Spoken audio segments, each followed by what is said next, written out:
반갑습니다. 이렇게 한번 축복해 주시겠습니까? 예, 잘 오셨습니다. 주님의 이름으로 환영하고 축복합니다. 예, 오늘 저는 더하게 하시니라 라는 제목을 가지고 함께 하나님의 말씀을 나누기를 원합니다. 저희 큰딸이 6살 때 저희 가족들이 강원도로 여름 휴가를 간 적이 있습니다. 동해안에 있는 그 묵호라는 곳으로 갔었는데 그 동해안 묵호항에서 점심을 먹었었죠. 근데 이 묵호항에 한 가지 유명한 것이 있는데 새우튀김이 굉장히 유명하다고 합니다. 그래서 점심을 먹다가 식사를 다 마치기 전에 그 새우튀김 파는 집에 갔었습니다. 이유가 뭐냐면은 줄이 굉장히 길기 때문에 미리 가서 줄을 서야지만 살 수가 있다는 겁니다. 그래서 식사를 거의 마칠 때쯤에 제가 나가서 새우튀김을 사려고 가서 그 집 앞에서 줄을 서고 있는데 한 5분인가 10분인가 지났는데 웬 여자의 울부짖는 것 같은 그러한 비명소리가 들리는 겁니다. 그래서 사람들이 다 수근수근하고 주변을 쳐다보고 있는데 저도 무슨 일인가 라고 해가지고 밖을 쳐다보고 있는데 깜짝 놀랐습니다. 저희 아내가 소리를 지르며 비명을 지르며 밖에서 울부짖고 있는 겁니다. 저희 아내에 대해서 아시는 분들은 아시겠지만 굉장히 우아하고 그리고 엘레강스하고 굉장히 품위 있는 여성입니다. 그렇게 길거리에서 함부로 소리 지르는 그러한 여성이 아닙니다. 그런데 소리를 지르고 있는 거예요. 그래서 제가 무슨 일인가 깜짝 놀라서 가봤더니 그 당시 6살이었던 저희 큰딸이 제가 튀김을 사러 간다고 나가니까 조금 있다가 아빠 찾으러 나간다고 식당에서 뛰쳐나갔다는 거예요. 그런데 얼마나 빨리 나갔는지 저희 아내가 깜짝 놀라서 바로 뛰어나갔는데 그 묵호항 주변이 마치 자갈치 시장처럼 시장통입니다. 그래서 저희 아내가 깜짝 놀라서 뛰어나가 봤더니 애가 어디로 갔는지 도저히 찾을 수가 없는 겁니다. 그래서 저희 아내가 마음 가운데 너무 절박하니까 그 시장통을 돌아다니면서 저희 아내와 같이 우아하고 엘레강스하고 품위 있는 여성이 소리를 지르며 울부짖으며 애를 찾고 있는 거예요. 제가 그 얘기를 들었을 때 저는 어떻게 했습니까? 저도 마찬가지로 굉장히 젠틀하고 우아하고 그리고 나름대로 존경받는 목사임에도 불구하고 저도 같이 소리를 지르고 울부짖으면서 아이를 찾았습니다. 그렇게 얼마 동안 아이를 둘이서 소리를 지르면서 이름을 부르면서 찾는데 그때 그 절박함과 그 절망적인 마음은 이루 가늠할 수가 없죠. 근데 시장 한 구석에 있는 저희 아이를 발견하고 그 아이를 끌어안은 다음에 가장 먼저 나왔던 기도가 뭐냐면은 하나님 감사합니다. 하나님 감사합니다. 그 기도가 제일 먼저 나오는 거예요. 이것이 무엇입니까? 바로 회복입니다. 소중한 것, 그 소중한 것을 잃어버렸을 때 그 절박함 때문에 가슴이 타들어가는 것 같다가 그 귀한 것을 다시 되찾았을 때 그 감사, 그것이 바로 회복이라는 것이죠. 사랑하는 여러분, 내가 가장 소중하게 생각하는 것, 또한 내가 가장 중요하게 생각하는 것을 잃어버렸을 때 그 마음 가운데 절박과 처절함이 얼마나 큽니까? 그런데 이것을 잃어버린 기간이 길어지게 되다 보면은 어느 순간에 그 절박함이 사라지고 만성이 되어버릴 때가 있습니다. 그 절박함이 사라지고 그 간절함이 사라지고 그냥 익숙한 것이 되어버릴 때가 우리 삶 가운데 있다라는 것이죠. 예를 들자면 이런 것입니다. 부부싸움을 합니다. 부부가 처음에 부부싸움을 하게 되면은 굉장히 어색해지죠. 그래서 눈 마주치는 것도 힘들어지고 그리고 말을 섞는 것도 굉장히 힘들어집니다. 화해가 될 때까지 굉장히 어색합니다. 그런데 신혼부부 때는 거의 하루를 넘기지 않고 그리고 길어야 하루 이틀이면은 화해를 하게 됩니다. 근데 이 부부싸움이 잦아지고 그리고 결혼한 연차가 늘어나다 보면은 부부싸움을 했는데도 화해를 하지 않고 그냥 넘어가는 경우가 굉장히 많습니다. 그래서 언젠가부터 3일, 4일씩 화해하지 않는 것은 기본이고 더 나가서 일주일, 더 나가서 한 달이 가도록 화해하지 않는 그러한 경우가 있을 때가 있다는 겁니다. 처음에는 부부싸움을 하고 나면은 어색하고 마음이 힘들고 그리고 빨리 화해해야 되겠다는 그런 절박함이 있어서 빨리 화해를 하는데 그런데 이 부부싸움이 잦아지거나 결혼 연차가 오래되면은 화해를 잘 하지 않게 되는 거예요. 그리고 이 절박함의 단계를 넘어서서 그냥 화해가 되지 않은 상태임에도 불구하고 쭉 살게 되는 그러한 경우가 있다는 것입니다. 이 미국에서 한인교회를 목회하신 한 목사님이 계신데 이 목사님이 이런 간증을 하신 적이 있어요. 어느 날 자기 아내랑 아내 되시는 사모님이랑 사소한 것을 가지고 다퉜다는 겁니다. 그런데 화해를 하지 않고 하루 이틀을 넘겼는데 그것으로 넘긴 게 아니라 자그만치 2년 동안을 화해를 하지 않고 살았다고 그래요. 그래서 처음에는 어색하니까 말을 하지 않게 되고, 또 말을 하지 않으니까 더 어색해져서 서로 눈을 안 마주치게 되고, 또한 눈을 안 마주치다 보니까 괜한 신경전이 생겨가지고 같이 밥도 안 먹고, 또한 같은 장소에 있는 것도 굉장히 불편하고, 그래가지고 나중에는 각방을 쓰는 그러한 일들도 생기게 됐다는 겁니다. 그런데 그걸로만으로 끝나는 게 아니라 자녀들도 부모 눈치를 슬슬 보다가 이제는 가족들이 한자리에 모여있는 일조차도 없어지는 그러한 일이 생겼다는 겁니다. 게다가 미국의 집이 얼마나 큽니까? 그 큰 집에서 몇 명 안 되는 가족들이 살다 보니까 각자 방 안에 있으면은 서로 마주치지도 않는 일이 2년 동안 지속되었다는 거죠. 그래서 제가 그분께 여쭤봤습니다. 그럼 밥은 어떻게 드셨습니까? 라고 여쭤봤더니 그분이 이런 말씀을 하시는 거예요. 아내 되시는 사모님이 밥을 다 하고 난 다음에 종을 친대요. 그리고 자기 방으로 들어간답니다. 그럼 그 종소리를 듣고 목사님이 방에 있다 나와가지고 식탁에서 밥을 먹는데요. 그리고 밥을 다 먹고 나면 그 다음에 또 종을 친대요. 그리고 자기 방으로 들어가면은 그 방에 있던 애들이 나와가지고 밥을 먹는답니다. 그리고 애들이 종을 치고 들어가면은 그제서야 사모님이 나와가지고 밥을 마저 먹고 정리를 하고 들어간다는 거예요. 그렇게 2년 동안 가족들이 눈도 안 마주치고 살았다는 겁니다. 제가 그걸 보고 대단하십니다 이런 얘기를 했습니다. 그게 어떻게 삶이겠습니까? 그 마음 가운데 척박함이 얼마나 많겠습니까? 그런데 이분이 이런 말씀을 하는 거예요. 처음엔 이게 어색하고 답답했는데 하루하루 지나니까 그것조차도 익숙해지더라는 거예요. 근데 더 놀라운 게 뭐냐면 집에서 그렇게 살고 있는데도 불구하고 교회 오면은 설교가 된다는 거예요. 또한 교회 오면은 신방도 되고 더 나가서 다른 가정들 상담도 해준다는 거예요. 근데 자기 집안은 2년 동안 말도 안 하고 가족들이 그렇게 산다는 겁니다. 사랑하는 여러분, 이런 부부를 가리켜서 뭐라고 얘기하냐면 쇼 윈도우 부부라고 얘기합니다. 마치 진열장에 전시되어 있는 것처럼 이 진열장에 전시되어 있는 모습은 그럴듯해요. 굉장히 화목해 보이고 괜찮은 부부 같아요. 그런데 그 내면으로 들어가 보면은 부부간에 서로 대화를 안 한 지가 1년이 넘었고, 그리고 부모 자식 간에 대화를 안 한 지가 1년이 넘었고, 그리고 자녀가 부모님한테 전화를 안 한 지가 1년이 넘기는 그러한 일들이 굉장히 많다는 겁니다. 그런데 그냥 그 상태로 쭉 살고 있는 거예요. 사랑하는 여러분, 생각해 보십시오. 그게 사는 것 같겠습니까? 그게 살아도 사는 거겠습니까? 마음속에 풀리지 않는 묶임을 가지고 살고 있는 거예요. 그리고 그 모습을 가지고 교회에 와서는 아무렇지도 않은 양 예배드리고 사람들이랑 어울리고 말하고 그렇게 있는 거예요. 그러다 집에 가버리면 꽉 막혀버리죠. 근데 이 목사님이 이렇게 목회를 하니까 지치더라는 겁니다. 연기도 한두 번이고 안 그런 척하는 것도 한두 번이지 매주를 그렇게 2년 동안을 살다 보니까 이분이 지치고 목회를 해도 기운이 없고 늘 피곤하고 열정도 사라져가는 것입니다. 마치 뭔가를 먹고 체했을 때 기운이 없고 머리가 아프고 손발이 차고 속이 메스꺼운 것처럼 사람이 활력을 잃어버리기 시작하는 거예요. 이 안이 꽉 막혀 있으니까 이분이 점점점 활력을 잃어버리고 열정까지도 사라지더라는 겁니다. 그렇게 살고 있는데 어느 날 이 가족에게 큰일이 생깁니다. 그게 뭐냐면 큰아들이 차를 끌고 나갔는데 밤늦게까지 들어오지를 않는 거예요. 근데 그날도 여느 때와 다름없이 저녁을 서로 종치면서 먹고 그리고 각자 방에 들어가서 각자 있는데 전화가 오더라는 겁니다. 그래서 이 목사님이 전화를 받아봤더니 이 큰아들이 차를 끌고 나갔다가 교통사고가 났는데 사고가 크게 나서 차는 다 부서지고 지금 수술 받으러 들어왔는데 가족들 동의서가 있어야 수술할 수 있으니까 빨리 병원으로 오라는 겁니다. 그때 종치고 자시고가 어디 있겠습니까? 아내의 방을 두들겨서 아내를 부르고 그 얘기를 전한 다음에 둘이 자동차를 운전을 해가지고 병원까지 가는데 눈에서 눈물이 멈추질 않더라는 거예요. 그래가지고 수술실 앞에서 두 부부가 울면서 기도하는데 딱 한 가지밖에 안 나오더랍니다. 그게 뭐냐면 하나님 제가 잘못했습니다. 하나님 제가 잘못했습니다. 그 기도밖에 안 나오더라는 거예요.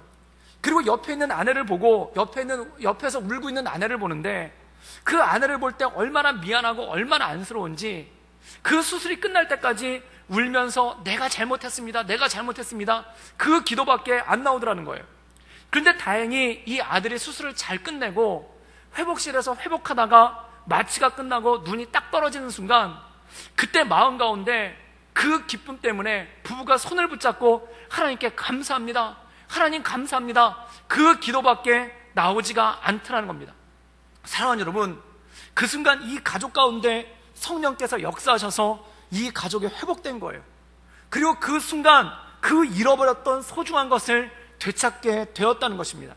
사랑하는 여러분, 다시 이 부부가 대화하고 한방을 쓰고 그리고 가족들이 같이 모여서 식사를 하고 깔깔깔 웃는 그 순간, 그때 이런 생각이 들었다는 거예요. 우리가 얼마나 2년 동안 소중한 것을 잃어버리고 살았는가, 우리가 얼마나 2년 동안 가장 귀중한 것을 잃어버리고 살았는가, 그동안 살아도 사는 것이 아니었구나, 그런 느낌을 받았다는 거예요.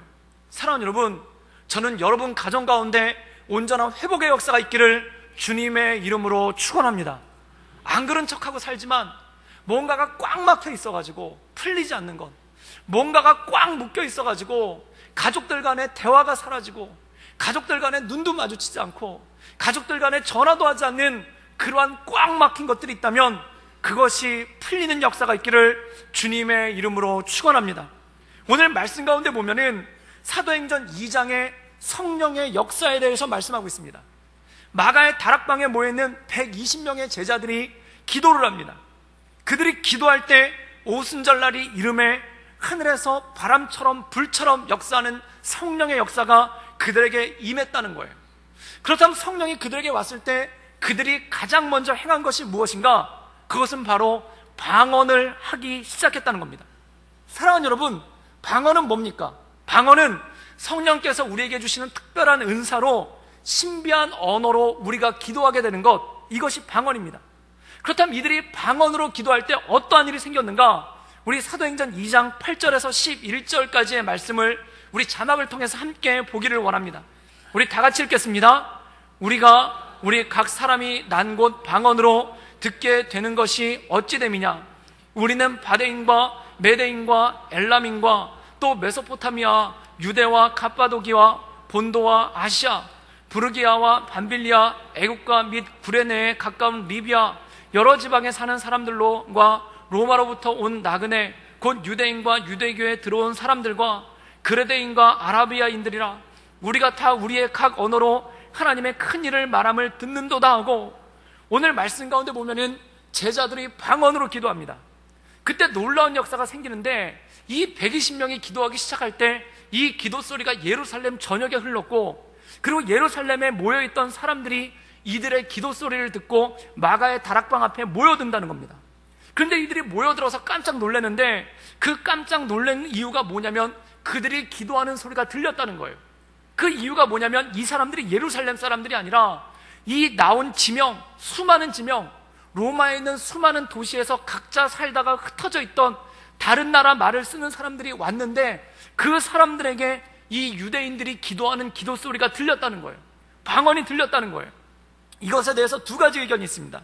첫 번째는 진짜 이 120명의 제자들이 각 나라의 방언으로 기도했다는 겁니다. 예를 들자면 이런 거죠.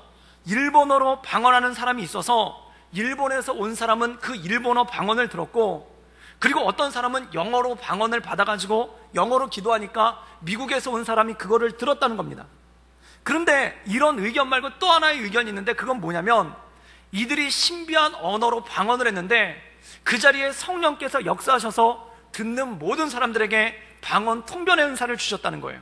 그래서 그들의 귀가 열려가지고 이 120명이 방언으로 기도하는 것을 각 나라에서 온 사람들이, 그 언어가 틀린 사람들이 다 알게 되었다는 겁니다. 그런데 중요한 것이 있습니다. 이게 어찌되었던 각 나라의 언어로 기도했을 때 그 방언이 들렸다는 겁니다. 귀가 열려서 그 방언이 들렸다는 겁니다. 그래서 그들이 뭐라고 얘기하냐면은 다 우리의 각 언어로 하나님의 큰 일을 말함을 듣는도다 라고 고백했다는 겁니다. 사랑하는 여러분, 성령께서 역사하셨을 때 방언이 나왔습니다. 이 방언은 표면적인 일입니다. 그럼 진짜 역사는 무엇인가? 귀가 열려서 듣게 되는 역사가 하나님의 역사인 줄 믿습니다. 귀가 열리는 거예요. 꽉 막혔던 귀가 열려서 이들이 기도하는 것이 들려지고, 또한 이들이 하나님의 크심에 대해서 기도하는 소리가 들리기 시작했다는 겁니다. 그렇다면 이것과 반대의 역사가 뭘까요? 창세기 11장에 보면은 바벨탑의 사건이 나옵니다. 이 바벨탑의 사건은 무엇입니까? 사람들이 모여서 하나님을 대적하고 탑을 쌓은 사건이에요. 그런데 그들이 탑을 쌓으면서 뭐라고 얘기했냐면은 우리가 우리의 이름을 내고 흩어짐을 면하자, 즉 한마디로 얘기해서 우리끼리 똘똘 뭉쳐서 하나님 없이 잘 살아보자는 거예요. 그런데 그 결과가 무엇인가? 언어가 혼잡해져서 서로 알아들을 수가 없었다는 것입니다. 어떤 분들은 이걸 가리켜서 바벨탑 때문에 일본어, 중국어, 한국어 같은 각 나라의 언어가 생겼다는 거예요. 그런데 이유야 어찌됐건 결론은 무엇인가? 서로 알아들을 수가 없었다는 겁니다. 사랑하는 여러분, 죄의 특징이 무엇일까요? 서로의 말이 들리지가 않는다는 것입니다. 죄의 역사가 뭐냐면 서로가 말하는 게 들리지가 않는다는 거예요. 성경에는 우리에게 어떻게 말씀하고 있는가? 너희가 듣기는 속히 하고 말하기는 더디하라고 말씀합니다. 성도의 삶 가운데 중요한 것이 듣기를 속히 하려야 되는 거예요. 그런데 죄가 왔었을 때 어떠한 일이 생기기 시작하면 들리지 않는 일이 생긴다는 겁니다. 사랑하는 여러분, 요즘에 사람들이 가장 많이 하는 말들이 뭘까요? 말이 통하지 않는다는 겁니다. 이 한국 사회에서 모두가 한국말로 얘기를 하고 있는데 말이 통하지를 않는다는 거예요. 사랑하는 여러분, 말이 통하지 않으면 어떤 일이 생길까요? 화가 나기 시작하는 거예요. 이 세상에 왜 이렇게 화가 나올까요? 마치 바벨탑의 모습과 똑같다라는 것입니다. 말하는 사람은 많은데 말이 통하지를 않는다는 거예요. 그래서 많은 젊은이들이 이런 얘기를 합니다. 어르신들과는 말이 통하지 않아서 말을 못하겠다는 거예요. 또 어르신들은 젊은이들을 보면서 이런 얘기를 합니다. 말귀를 못 알아듣는다고 얘기를 합니다. 또 남자들은 여자들에게 말이 통하지 않는다고 얘기하고 여자들은 남자들에게 말이 통하지 않는다고 얘기합니다. 사랑하는 여러분, 똑같이 한국말을 쓰는데 왜 말이 통하지 않을까요? 왜 어르신들과 젊은이들 사이에 말이 통하지 않고 남과 여 사이에 말이 통하지 않을까요? 이것이 사회적인 문제만이 아닙니다. 가정에서도 그래요. 남편이 아내의 말을 못 알아들어요. 그리고 아내가 남편의 말이 무슨 말인지를 몰라요. 자녀가 부모의 말을 들으려고 하질 않아요.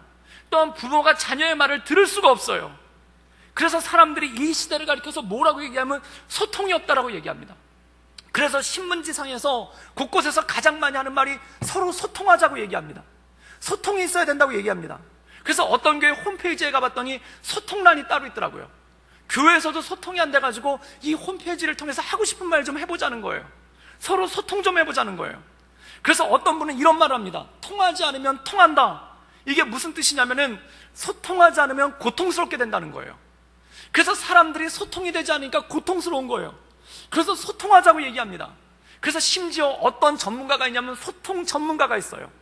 그래서 이 소통 전문가라는 사람이 교회를 찾아다니면서 가정을 찾아다니면서 그리고 직장을 다니면서 소통하는 법에 대해서 가르쳐줍니다. 그리고 세상도 소통하자고 난리예요. 그래서 텔레비전을 틀어보면은 소통하자고 토론회를 하고 기자회견을 하고 방송도 해요. 그런데 소통이 안 된다고 합니다. 정치인들 간에 소통이 안 된다고 해서 토크 콘서트도 열고 사람들을 모아놓고 강연도 하고 질의응답도 합니다. 그런데 소통이 안 된다고 해요. 왜 그럴까요? 왜 소통이 안 될까요? 그 이유는 단 한 가지입니다. 말하는 사람은 많은데 듣는 사람이 없기 때문에 그렇습니다. 서로 말은 해요. 서로 자기 이야기는 해요. 그런데 그걸 들어줄 사람이 없는 거예요. 여러분, 대화와 싸움의 차이가 뭘까요? 대화는 내가 한 번 말하고 한 번 듣는 겁니다. 이게 대화예요. 싸움은 뭐냐면은 서로 자기 말만 하는 거예요. 상대방 말을 듣지 않고 서로 자기 말만 하는 거예요. 이건 싸움이에요. 이 세상에 소통이 안 되는 이유가 무엇인가? 대화가 없고 싸움만 있다는 겁니다. 듣는 사람 없고 서로 자기 얘기만 한다는 거예요. 제가 가만히 보면은 이 술 드시는 분들을 보면은 특히 해외에 있다 보면은 주로 술들을 어디서 먹냐면은 한국 식당에서 먹습니다. 한국 식당에서 음식을 차려놓고 많은 사람들이 모여서 거기서 술을 마셔요. 그런데 이 술 마시는 분들을 멀리서 보면은 굉장히 왁작지껄하고 즐거워 보이고 흥겨워 보입니다. 그리고 목소리가 높아요. 그래서 제가 궁금하니까 그들이 무슨 얘기를 하나 옆에 가서 이렇게 들어봤어요. 근데 놀라운 일이 있습니다. 각자 자기 말만 해요. 각자 자기 말만 해요. 누가 얘기하면 그 얘기를 듣는 게 아니라 서로 얼굴을 쳐다보면서 자기 말만 합니다. 그래서 술 마시는 분들이 가장 많이 하는 얘기가 뭐냐면 손짓을 하면서 내 말 좀 들어봐 이런 얘기를 합니다. 내 말 좀 들어보라니까 이러면서 화를 내요. 그래서 제가 왜 그러는지 제 친구한테 물어봤어요. 왜 술을 마시면 목소리가 커지니? 라고 물어봤더니 이 친구가 놀라운 얘기를 하더라고요. 술 마시면 귀가 안 들린대요. 술 마시면은 귀가 잘 안 들린대요. 그래서 술 마시는 분들이 목소리가 자꾸 커지는 거예요. 사랑하는 여러분, 이 세상이 왜 이렇게 목소리가 큽니까? 귀가 안 들리니까 목소리가 커지는 거예요. 귀가 자꾸 막혀가니까 목소리만 자꾸 커지는 거예요. 사랑하는 여러분, 뉴스를 봐보십시오. 서로 내 말 좀 들어달라고 하지 않습니까? 서로 내 말 좀 들어달라고 서로 소리를 지르지 않습니까? 내 얘기 좀 들어달라고 서로 소리를 지르지 않습니까? 그런데 듣는 사람이 없어요. 듣는 사람이 없으니까 소통이 안 되는 거예요. 사랑하는 여러분, 이것이 바로 바벨탑의 모습이고 이것이 바로 죄악된 세상의 모습이라는 것입니다. 사람들이 모여서 각자가 소리는 지르는데, 내 얘기 좀 들어달라고 소리는 지르는데 듣는 사람이 없는 거예요. 왜 안 들리는가? 귀가 꽉 막혀버린 거예요. 귀가 꽉 막혀버려가지고 소리가 들리질 않는 거예요. 그런데 놀라운 역사가 있습니다. 성령이 오실 때 어떠한 일이 생기는가? 귀가 열린다는 것입니다. 들리기 시작한다는 것입니다. 저는 우리 교회가 성령 충만하여서 귀가 열리는 역사가 있기를 주님의 이름으로 축원합니다. 그들이 고백하는 거예요. 하나님의 크신 일을 말하는 것을 우리가 들었도다. 우리가 각 지역에서 왔는데, 각자 흩어진 곳에서 왔는데 여기에 모였을 때 그들이 기도하며 하나님의 크심을 말하는 것을 우리가 들었도다. 사랑하는 여러분, 야고보서 1장 19절에 이렇게 말씀하고 있습니다. 사람마다 듣기는 속히하며 말하기는 더디하라. 듣기를 속히할 수 있는 능력이 어디서 올까요? 사람들이 대화하는 걸 가만히 보면은 잘 안 들어요. 남들 말하는 것은 다 흘려듣고 내가 말할 기회만 기다리고 있어요. 그러다 내가 말할 기회가 들어오면은 상대방의 말을 끊고 상대방의 말을 허리를 자르고 내 말만 해요. 잘 듣지를 않아요. 사랑하는 여러분, 그러나 성령이 역사하면 어떤 일이 생기는가? 어떤 삶의 변화가 생기는가? 듣기를 속히 하는 역사가 일어날 줄 믿습니다. 이 듣기를 속히 한다는 것이 내 의지로 되는 게 아니에요. 성령께서 내 귀를 열어주셔야 돼요. 성령께서 내 마음을 열어주셔야 돼요. 그래야 들을 수가 있는 거예요. 들을 수가 있어야 소통이 되고, 들을 수가 있어야 대화가 된다는 것입니다. 사랑하는 여러분, 사도행전 2장에 회복해 하시는 성령의 역사가 바로 이것입니다. 성령의 역사가 왔었을 때 그 바벨탑에서 꽉 막혔던 귀, 죄의 역사가 관영할 때 그 꽉 막혔던 귀가 열리고 귀가 들리는 놀라운 역사가 생기기 시작했다는 것입니다. 성령이 왔었을 때 방언을 말했던 것, 이것은 표면적인 거예요. 눈에 띄는 거예요. 눈에 드러나는 거예요. 그런데 진짜 그 내면에 흐르는 성령의 역사는 무엇인가? 귀를 열리게 하사 말이 들리고 하나님의 크신 일이 들리기 시작했다는 것입니다. 저는 여러분들의 귀가 열려서 하나님의 음성이 들리기를 주님의 이름으로 축원합니다. 그렇다면 성령이 오셨을 때 어떤 일이 생기는가? 첫 번째, 하나님의 말씀이 들리기 시작한다는 거예요. 이 사람들이, 120명의 사람들이 방언으로 기도할 때 그 방언이 들렸습니다. 그래서 각지에서 온 사람들이 모여서 그들을 쳐다보며 어떻게 이들이 유대인들인데 우리나라 말을 아는가? 어떻게 우리가 이들이 하는 말을 들을 수가 있는가? 어떻게 우리가 이들이 하나님의 크심을 이야기하는 것을 들을 수 있는가?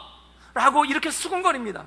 그때 베드로가 일어나서 이 사람들에게 말씀을 전합니다. 그때 3,000명의 사람이 그날 회개하고 세례를 받는 놀라운 역사가 일어났습니다. 사랑하는 여러분, 저는 우리 구덕교회가 성령 충만해서 하나님의 말씀이 들리는 역사가 있기를 주님의 이름으로 축원합니다. 제가 설교를 해보니까 가장 설교하기 힘든 데가 어디냐면 대학교 채플 시간이에요. 제가 전주대학교에서 이 대학교 채플 담당으로 얼마간 사역을 했었는데 아주 되게 힘듭니다. 게다가 더 힘든 게 뭐냐면은 믿는 사람과 안 믿는 사람을 나눴어요. 그래서 믿는 사람은 부흥 채플이라고 그래가지고 다른 곳에서 예배를 드리고, 제가 담당한 열린 채플은 아예 안 믿는 사람들만 다 모아놓은 거예요. 그리고 그들을 모아놓고 채플을 인도하는데 아주 죽을 맛입니다. 채플 시간이 시작되잖아요. 다양한 폼들이 나와요. 어떤 친구들은 신문을 가져가서 신문을 펼쳐서 읽어요. 그리고 어떤 친구들은 핸드폰을 가져와서 핸드폰을 쳐다봐요. 그리고 어떤 친구들은 아예 누워서 자요. 그리고 교수님들도 몇 명 들어왔는데 그분들은 어떻게 하냐면 아예 팔짱을 끼고 누워가지고 눈을 감고 있습니다. 그들을 가만히 보면 물론 예배 시간에 하나님의 말씀을 들으려고 왔는데 어쩔 수 없는 육체의 연약함으로 인해서 졸릴 때도 있죠. 그리고 깜빡 졸기도 하고 주님 얼굴도 보고 환상도 볼 때가 있죠.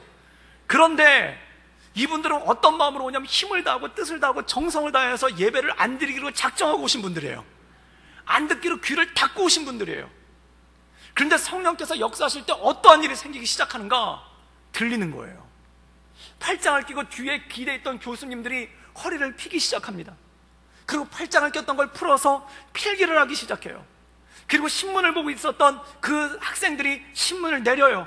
그리고 신문을 접고 보기 시작해요. 그리고 핸드폰을 보고 있던 그들의 고개가 들리고 말씀을 듣기 시작합니다. 사랑하는 여러분, 저는 우리 교회에 이러한 놀라운 성령 역사가 일어나기를 주님의 이름으로 축원합니다.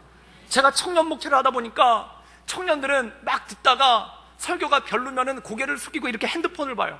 그런데 중고등학생들은 한 수 위에요. 아예 처음부터 보고 출발해요. 그러다가 설교가 들리면 그때 고개를 들어요. 저는 우리 구덕교회 중고등부가 고개를 드는 역사가 있기를 주님의 이름으로 축원합니다. 핸드폰 보다가 고개를 드는 거예요. 왜 드는가? 하나님의 말씀이 들리는 거예요. 왜 하나님의 말씀이 들리는가? 성령께서 그 귀를 열어주시기 때문에, 성령께서 그 마음을 열어주시기 때문에 그 말씀이 들리는 줄 믿습니다. 혹시 이 시간 예배당에 처음 나오셔서 도대체 이게 무슨 말이냐라는 그 마음이 있으신 분들이 있다면 성령께서 역사하셔서 그 마음을 열어주시기를 주님의 이름으로 축원합니다. 이것이 바로 귀가 열리는 거예요. 그리고 마음이 열리는 거예요. 그런데 여러분, 놀라운 역사가 있습니다. 교회가 힘들고 어려울 때는 어떤 일이 생기냐면 제일 먼저 말씀이 안 들리기 시작해요. 교회가 어려워질 때는 제일 먼저 나오는 게 뭐냐면 귀가 닫히기 시작해요. 그래서 말씀이 안 들리기 시작해요.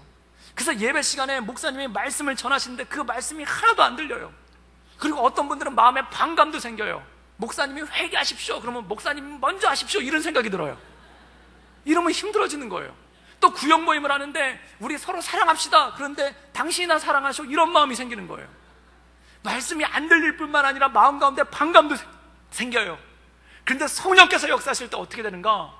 귀가 열린다는 겁니다. 그 마음의 반감이 사라지고 그 마음의 반감이 녹아가고 귀가 열리고 어느새 아멘이 나오고 어느새 하나님을 찬양하는, 하나님을 찬미하는 놀라운 역사가 있을 줄 믿습니다.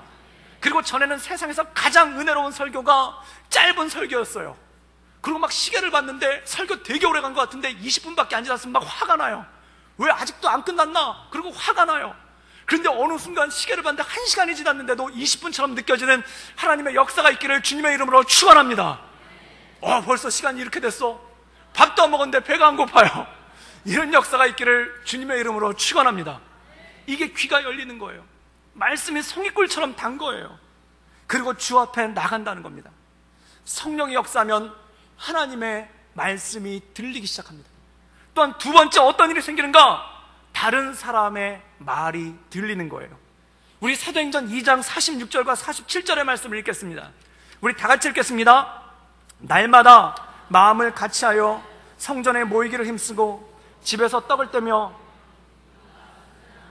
음식을 먹고 하나님을 찬미하며 또 온 백성에게 칭송을 받으니 주께서 구원받는 사람을 날마다 더하게 하시니라.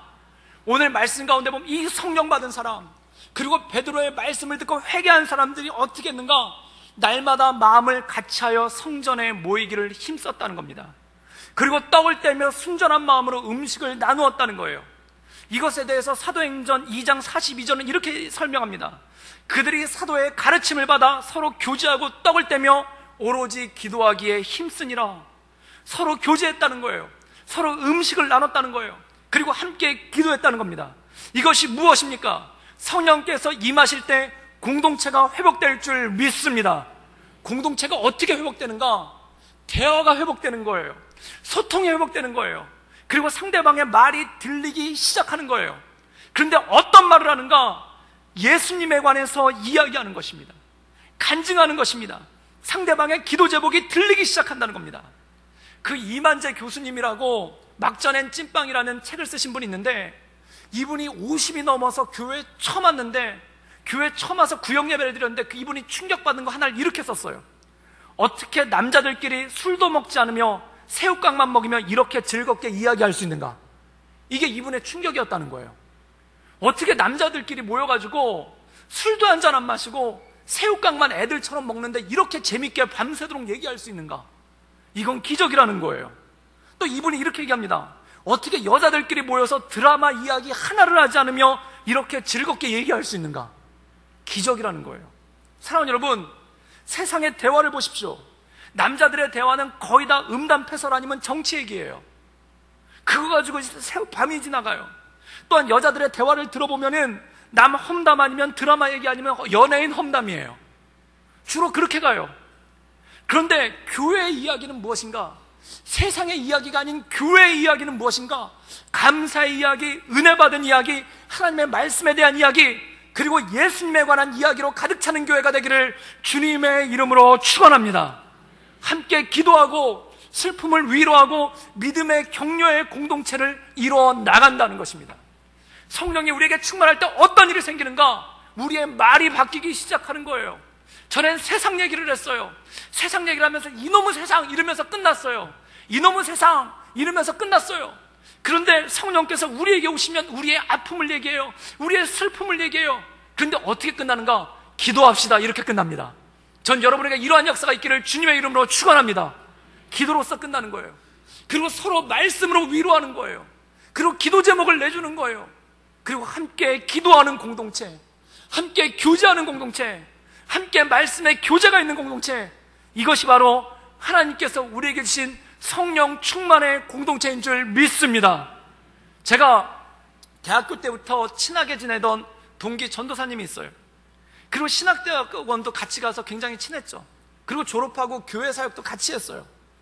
그런데 이분이랑 같은 사무실을 쓰면서 교회 사역을 하는데 갈수록 조금 이상한 게 생기는 거예요.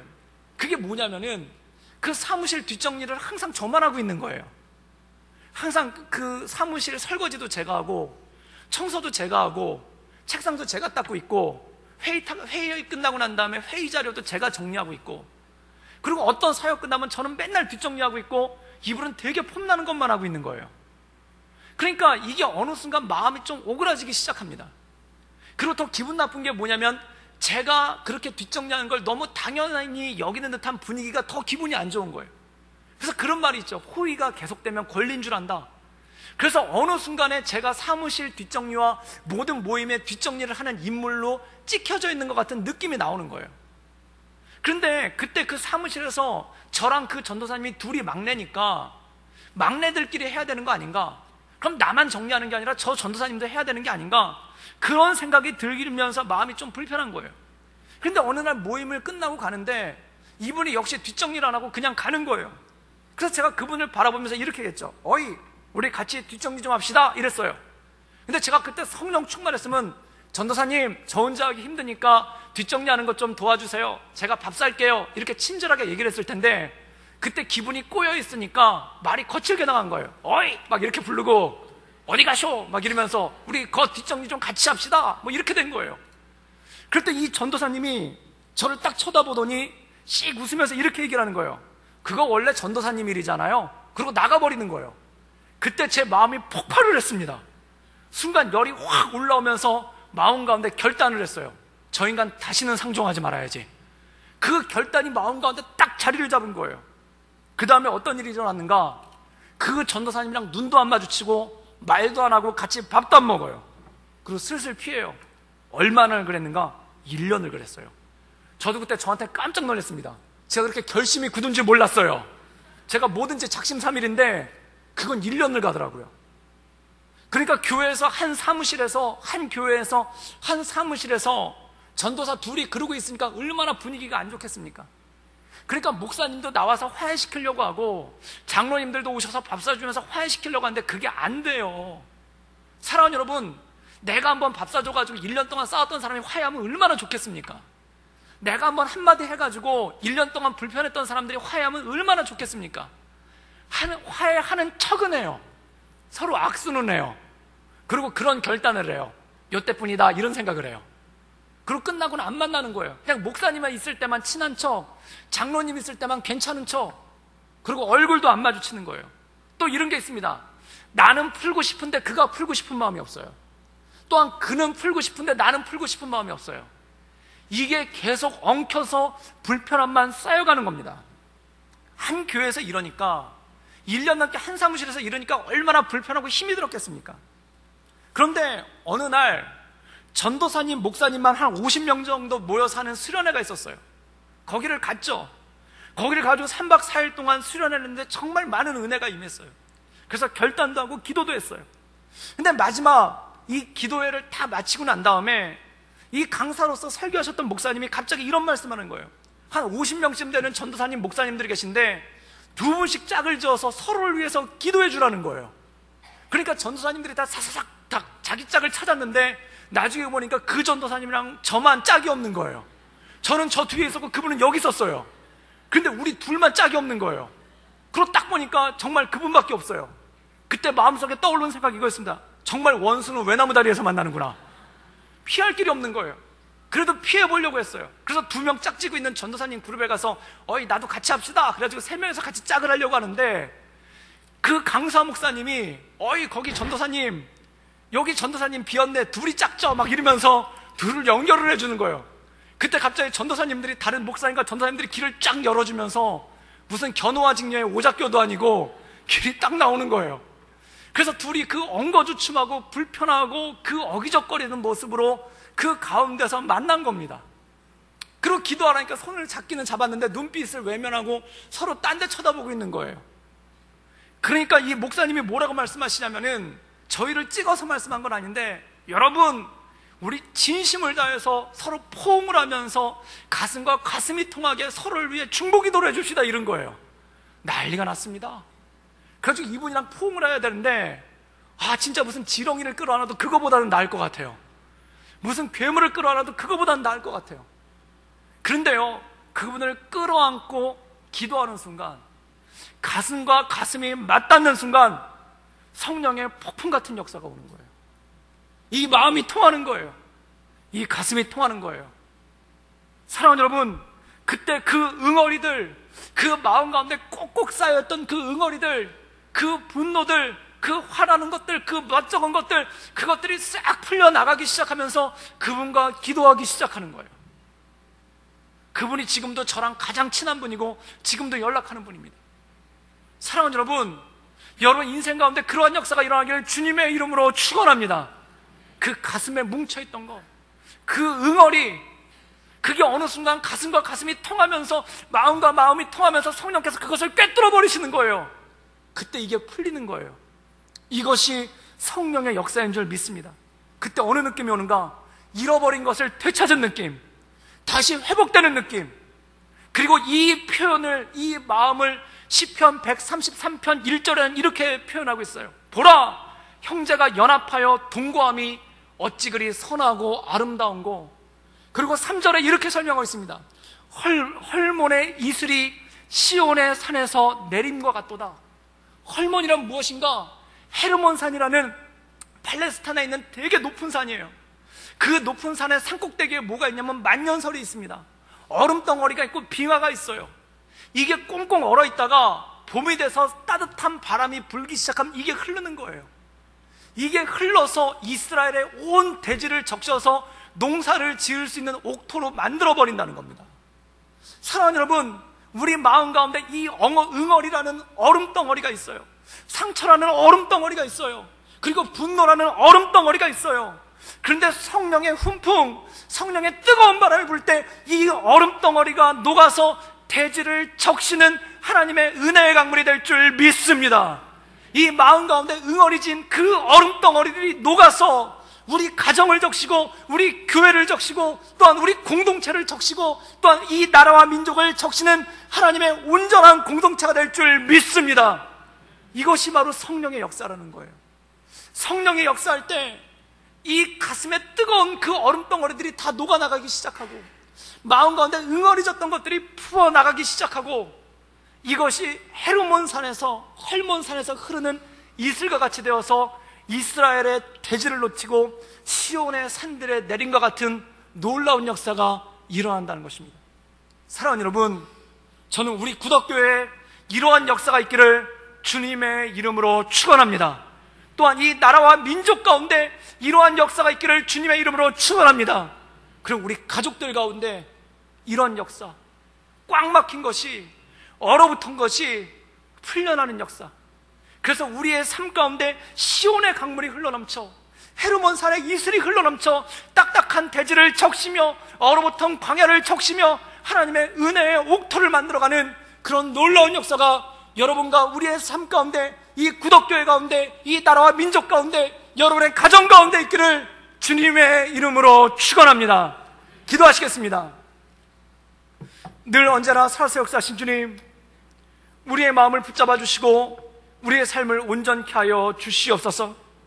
하나님, 우리 마음 가운데 얼어버린 마음들이 있다면, 응어리진 마음들이 있다면, 덩어리진 마음들이 있다면 성령의 바람이 불어와 그 모든 것들을 녹여주시며 대지를 적시며 시온 산들에 내리는 시온의 광야에 흘러넘치는 헐몬의 이슬과 같이 대지를 적셔 옥토가 되게 하여 주시옵소서.